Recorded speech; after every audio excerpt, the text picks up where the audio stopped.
नमस्कार, माझं नाव स्वप्नील प्रभाकर वाघमोळे. मी जयसिंग भिंताडे यांचा नातू पवन भिंताडे यांचा वाचा आहे.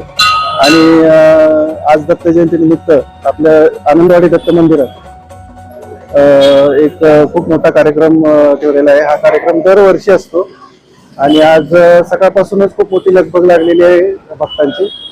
तरी सकाळपासून तुम्ही बघतच असाल की भव्य रक्तदान शिबिर सुद्धा इथे आयोजित करण्यात आलेलं आहे आणि भक्त सकाळपासूनच याचा लाभ घेत आहेत. एक साधारणतः 15 ते 20 डोनर्सनी पण सकाळपासून रक्तदान केलेलं आहे आणि अजून सुद्धा रक्तदान तसं चालूच आहे.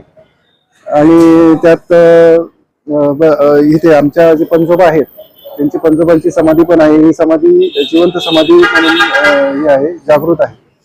आणि 1971 साली महाराजांनी समाधी घेतलेली होती असं आहे. आणि तसंच आज तो जन्मकाळ आहे तो संध्याकाळी 6:03 आहे आणि जन्मकाळानंतर संध्याकाळी 7 नंतर महाप्रसादाची सुद्धा आयोजन केलेले आहे भक्तांसाठी. तरी सर्व भक्तांनी याचा लाभ घ्यावा.